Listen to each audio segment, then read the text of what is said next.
Gabe, you guys hadn't won a playoff series at home since '08. It's kind of crazy to wrap your mind around. Obviously before your time, but is that surprising, I guess, in a way, that it hadn't been done in 18 years at Pepsi Center or Ball Arena?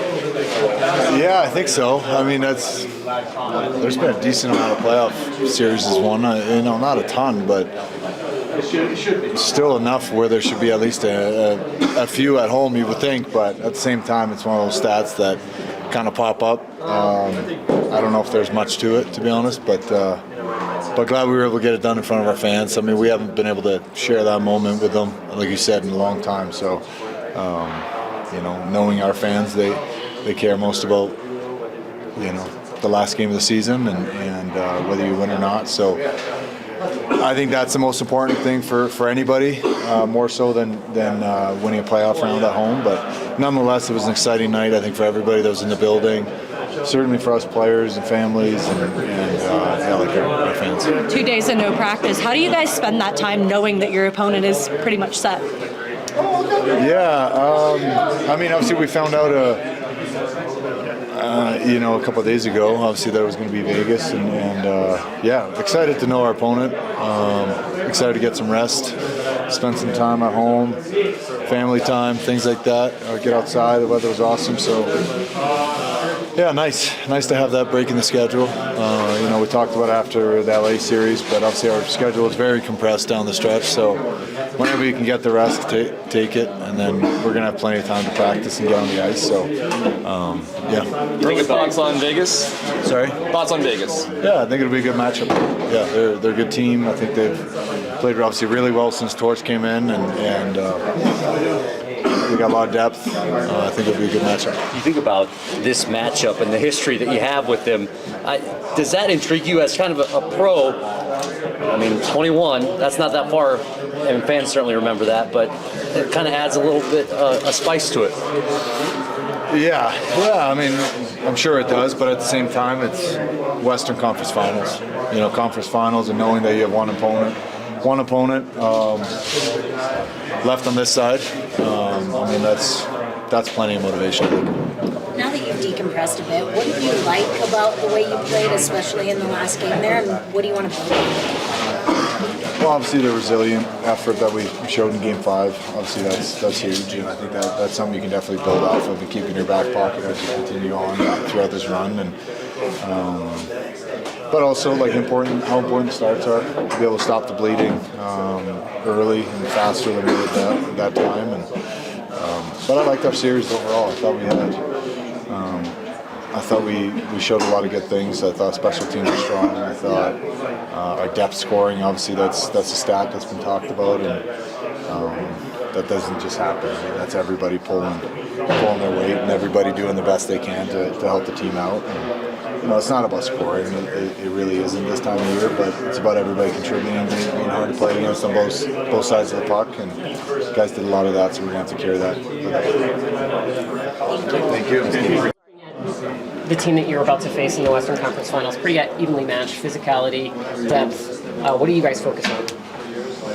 I feel like we just focus on ourselves, and just like against Mini, really good team, and the teams don't really get much better, but it's more about details. Like Mini was a really good team, but Vegas plays really good defense, and they got a lot of experience. So we're focused on ourselves. Obviously, we're going to do some video to prepare, but it'll be a good challenge. After the LA series, you guys spent a little bit of time practicing without knowing who your opponent was. Does it make practices a little easier leading up to the next round, knowing who your opponent is? No, I don't think so. I mean, today we had a practice that it was nothing about Vegas. It was just us and just to be in the shape once the puck hits the ice again, and a couple of days before the game we'll prepare and we'll do some meetings, but till then it's just all on us. You guys have a style you like to play. How do you balance sticking to your game regardless of who you're playing against with making the adjustments because of who you're playing? How do you balance the two? Yeah, I feel like we want to dominate the game, so they have to adjust to us, then us adjusting to them, and it's always our mindset to be the team who dictates the play, but obviously we'll make some adjustments when it's needed. Betsy and coaches have their they've been really good at it. So yeah, that's it. Marty, on the game-winning goal, when you were whipping around, did you know it was Brett that you were passing it to, or did you just see it was a teammate? Yeah, once I skated around, I saw it was Brett. Obviously, you know your teammates, right? So yeah. So it was it. Okay, Brett's got it. Why didn't you shoot there? I don't know. He was wide open, hit empty net. So yeah, that was my decision. Marty, have you had a chance to just reflect on how crazy that game was? Like just thinking back on it the last couple of days. Yeah, it was crazy, but I feel like every time they went up 3-0 in the first, which you know it was still a lot of time for us to come back, and we felt like in the second we were really playing well and we could have had more, but you know Kells get us going, then Jack got a huge goal, and then you know just about a time to get another one, and obviously huge goal by Nate, and then you know it was fun. It was fun. Obviously, the pressure intensifies as you guys advance. How important or how advantageous is it that you have so many players on this team that have been in conference finals? Yeah, I think it's good. Definitely, experience matters. You can see in some of the younger teams that you know they're really good, but they just like what I feel at Anaheim against Vegas. I feel like Anaheim played really well, but you know Vegas was just more experienced and just stuck to their system and played good D. So you know I feel like it's big, but I feel like it's kind of equal with Vegas. So it'll be a good tilt. Jared Butler made it sound like as you guys are building back into that Game 5, it's a really vocal bench, shouting out really good shifts, really good moments. Can you tell me a little bit about the way that you guys encourage each other, especially when you are trying to get back in the game? Yeah, in the first we were definitely a little shocked, so it was a little quiet, but once we went into the second, it was like, might as well do it. You know, we got 2 periods, might as well do it here and not to go back to mini to win it there. So I think we have so many good leaders on this team that you know we all try to help each other, and we know that when we're working on the bench and you know that, and we're playing just like we did last 2 periods, that we're gonna get those goals and come back. Thanks, Marty. Thank you so much. You know, confidence in your whole lineup. It's not just we need one guy to perform tonight for us to win. I think that whole year has been built that way. You know, if you look at the roster, every game you prepare for, you're thinking, okay, you know, we come into this lineup, this game, we should win. You feel that goes, you know, throughout everyone's position. Everyone does their job. We do our details. We have a chance to win every night. So I think that just kind of eases your pressure, right? You're not like, oh crap, we got to play this team, and you know they got this guy, this guy, this guy. I feel like every time you say we got this guy, you're kind of winning that battle. So you know that's a confidence boost just with you know your personnel, but then I think just the way we play, right? All year you've been top of the league and providing you know different ways to win. We've talked about it numerous times throughout the year, right? We've won some high-scoring games. We've won games 1-0. Games have gone into shootouts and you know extra frames and things like that. So I think just the way that we've been able to kind of you know overcome certain situations, late third period comebacks, start off good, hold teams off. I think all that you know builds that that scar tissue throughout the year, and it just kind of sits in the back of your head that no matter what situation we can find a way. Thank you. Sorry. Yeah, I do. Not crazy amount just because of how quick the pace is and things like that. But yeah, I mean, every kind of goal that goes in, you know, you kind of look, you always see like the crazy ones that come across social media, and everyone's got their opinion how to play the position with the 64 of us that do it. But yeah, I think, you know, you're going to get, you know, I think if you look at the goalies that are left, right, I don't think there's a ton of us that probably were on anyone's bingo card 3-4 years ago as the guys to do it, maybe Freddie. And that's, you know, kind of the nature of the position, right? You never know. It can just take an opportunity for a guy to get hot, team to play well, and, you know, here we all are. What strikes you about Carter's game? Obviously, just impressed he's been able to step up after this is a time off. I haven't seen a ton of it. You know, watched a little bit of the last game. Played a good game there. But they play a great structured D zone there. The layered team got big bodies in front that help block shots, keep plays in front of you. Seen a lot of goalie success over there. You know, Fleury came over, had a good year. Aiden Hill, obviously, when they won it.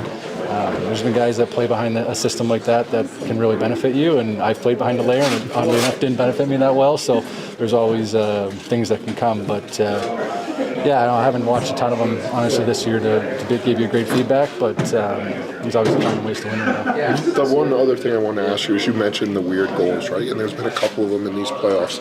There was the one in Montreal where it went off the stanchion and beat Dobish and, Luukkonen kind of missed the one from St. Louis. When you watch your peers go through things like that, is there almost a soft spot where you're like, oh shit, man, I can't believe that happened? Yeah, I've been in it too. I remember I gave up one in Pittsburgh to Dumoulin off a blue line dump in that just bounced 3 times, and I mean, it's like one of those ones, like, what do you care? 1 out of every 300 of those situations happen, and everyone's going to obviously not want it to happen. No one's trying to let those in. So it's just, you still feel for those guys. I remember that one Vesitosko I gave up from the other end. And that still shows up every couple months. Yeah. People talking about stuff. But yeah, I think in every goal, he's like, I know why it went in. I know what you were doing. And everyone else just says you suck. But it's like, that rim hits the stanchion. You're going, on Dobish's one, you're going, it's in the glass. I'm not going out because it might take a crazy bounce. And the last 99 have rimmed around the boards. And oddly enough, it just, you don't have time to react on a 90-mile rim that caroms off your knee, right? It's just like, and then people are, should he be in reverse? Like, no, you're not supposed to be in reverse on that anyway because it's coming out the other side. Like, that's a secondary movement. Like, there's so many more goalie breakdowns than just, shit bounce. So even looking into the bouncing one, like, you got to play that on the second bounce. A lot of people want you to play it on the first bounce, but I'm not playing the first bounce at the hash mark. Yeah. So I play the first bounce at the hash mark. It goes to the corner off of me, and then I'm not in my net. The one that happened to me with Dumoulin, I took 3 bounces and the fourth one jumped. So it was like, by the time you think the fourth bounce, it just shouldn't have any momentum, and obviously you should take it on the second bounce. So there's just, there's that side to it. But yeah, you obviously definitely a soft spot, and just like especially in the playoffs when those happen, obviously when you make your team have to work a little bit harder. Everyone knows it's not lack of trying, it's just unfortunate. The job's hot enough without it, right? Yeah, no kidding.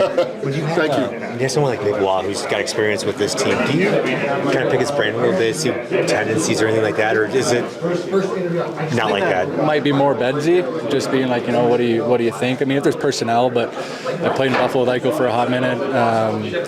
You've seen Marner's play. Like I probably watch him more than he does in the sense of what a player does on a goalie than probably what he thinks of a toe drag or whatever on one-on-one play. But yeah, I'm sure, but also with the personnel change, right? It's not the same coach he had and things like that. But there should be maybe some tendencies. I'm sure he knows face-off guys, people he's played with there that obviously benefits. I mean, I skate with 9 guys in the summer that I've faced already in the playoffs. So it's like, you think about those guys and who you're playing and what you see and what they like. And then sometimes, same thing. It's like the Robertson shootout throughout the year. It's like, I know that you know that you know that I know that I know that you know. So you're just going back and forth on it, right? And then it's just a game of cat and mouse, and you just, you got to play each situation differently and give it your best. Any Vegas guys you skate with? In the summer, I don't think so. Played with Smith, played with Sissons in Nashville, Lausanne. To go with that lineup.